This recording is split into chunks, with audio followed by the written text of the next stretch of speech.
We are catching wind now that grocery stores are being told to prepare to increase their prices in the second half of 2023.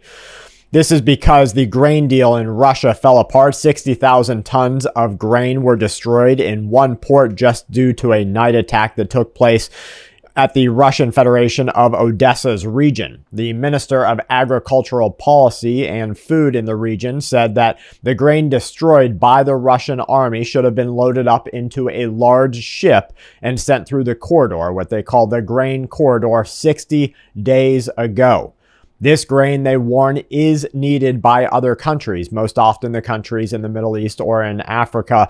And what's happening is your food is either going to go up in price so that Mondelez or Kraft or whoever provides it to you here in the USA, over in Britain, or even in Canada, they're either going to have to pay more, a premium, just to get that grain onto your soil, or they're going to give that food to a country that needs it a little bit more, like Africa or the Middle East, or an African country, excuse me. So be prepared for your prices to go up. We're starting to see this absolutely happen. Powerless. The Gotham explosion took your abilities and left our planet defenseless. Across the USA, they say by destroying this grain, Russia potentially killed thousands of people who will no longer receive it. Now, to me, that's a little bit of a stretch, but what they're trying to do now is rack the emotions of people across the world to get them to back this NATO fight against Russia. I want you to know that what we are experiencing right now is being called a commodities war, or a paper versus commodities war.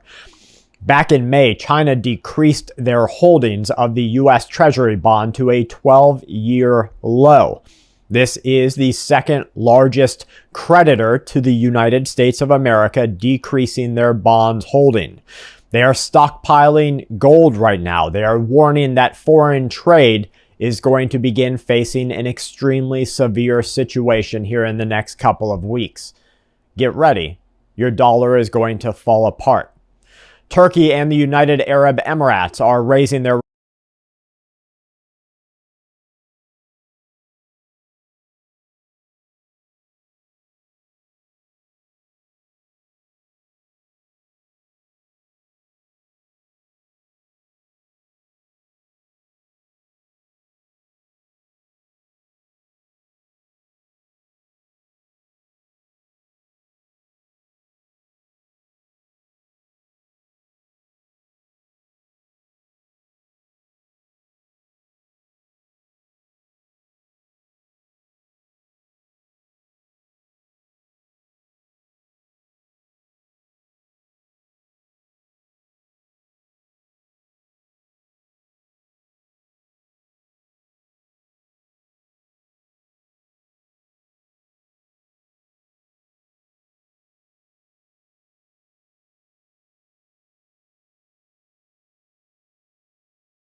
relation levels to what they consider to be a strategic partnership. The UAE ruler awarded one of the highest civil decorations to the UAE to the Turkish president, Tayyip Erdogan. They're going to start making deals behind the backs of the United States dollar. But this war isn't over yet, and the Russian Ministry of Defense has announced that any ship, whether an ally or an enemy, whether a NATO ship or just a container ship, which enters the Black Sea that appears to be heading toward a Ukrainian port starting at midnight last night, moving forward all the way to July 20th and beyond, will be considered a hostile transport ship carrying military-grade weapons and will be acted upon by the Russian Navy. Putin of Russia says that the Western grain deal and the partners of that deal did not intend ever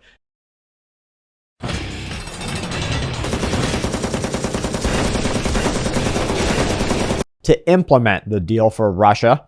And Russia, according to Putin, showed miracles of tolerance when it renewed the deal.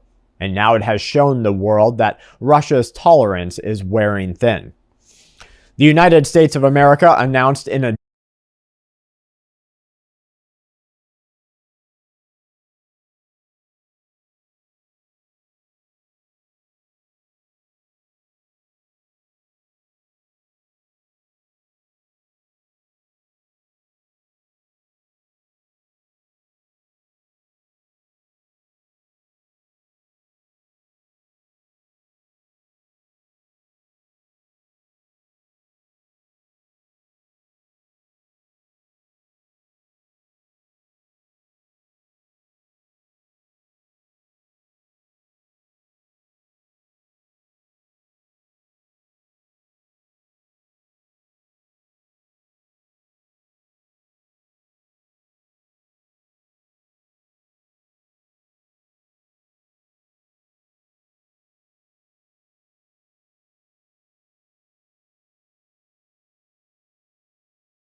additional $1.3 billion in security assistances to Ukraine. I was starting to get a little bit worried, and I'm sure that you were too, that we weren't funding this war enough. Israel said that when the USA is strong, Israel is stronger. When Israel is strong, the United States is more secure. We are moving into a time right now that really just goes beyond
belief and how this warmongering continues. We're watching a pot being stirred that no one wants to eat. And what we do is have to get ready for the fallout for what comes next. Israel will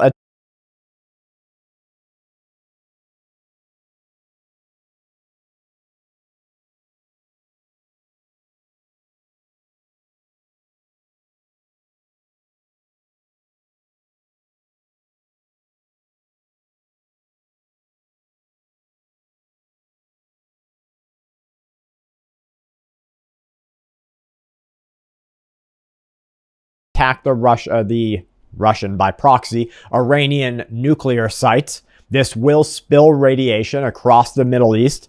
Russia has no qualms about using nuclear weapons or allowing a nuclear weapon to be used either in European regions or maybe even in the USA. The future is dark and daunting. Being a prepper is right now the most stable option that you can choose.